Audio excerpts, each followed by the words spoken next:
According to an article written by the Center for Disease Control and Prevention in 2018, during the 2011-2012 school year, only 5 states actually required recess in their elementary schools. And among these 5 states, only 1 required 20 minutes or more of recess in their schools each day. Now, this could be due to an increased pressure of standardized test scores, which was implemented by the No Child Left Behind Act of 2001.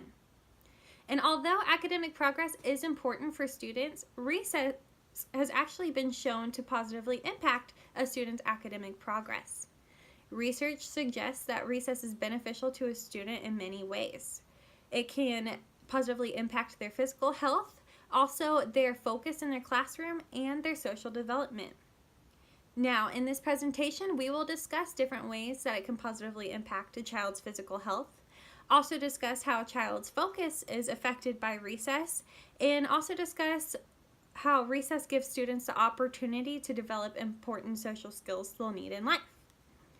So, daily recess positively affects a child's physical development. Now, according to the Center for Disease Control and Prevention, it's important for children to engage in physical activity regularly in order to improve their fitness, reduce depression and anxiety symptoms, and also help prevent certain risky health conditions such as obesity and heart disease. The CDC also explained that only 21.6% of 6 to 19-year-olds attain that 60 or more minutes of moderate exercise at least 5 days a week. Now, playgrounds can provide opportunity for children to be able to do such activities like run, jump, and climb. And in turn, these actions can allow the child to engage in at least part of that 60 minutes of exercise that the American Heart Association actually recommends. And for children that are less physically active, there actually might be ways that we can help engage them more physically too. In a study that was conducted by Charlotte Pawlowski, she used student observation and photo interviews to connect the students' living experiences in order to show different factors that influence a child's physical activity level during recess.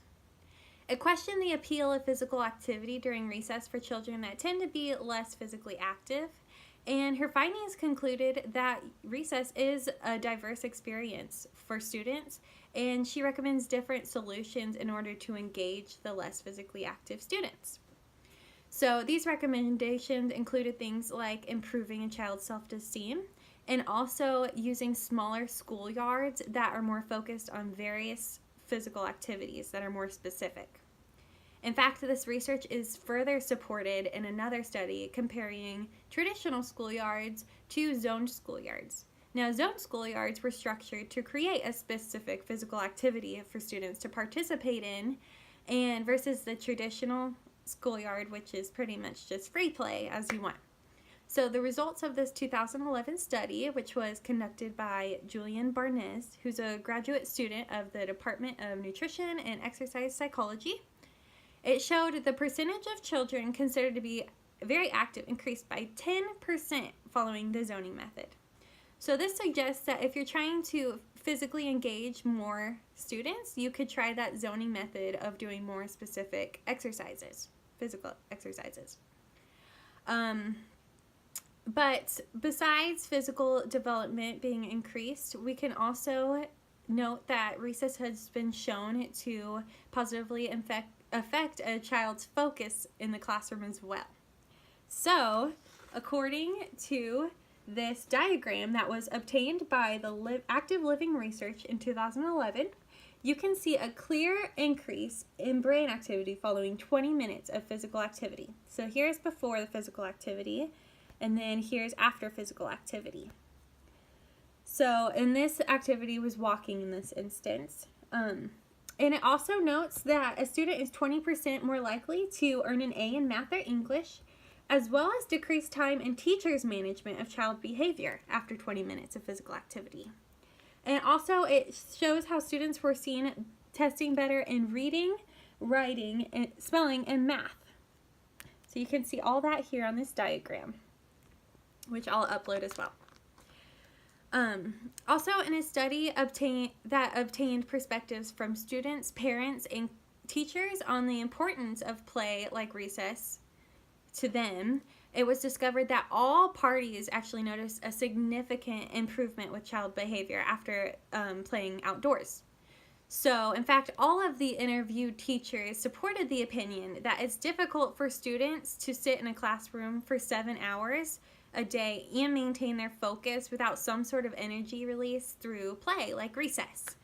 And providing children with even just short breaks throughout the day can impact how a child behaves and focuses in the classroom.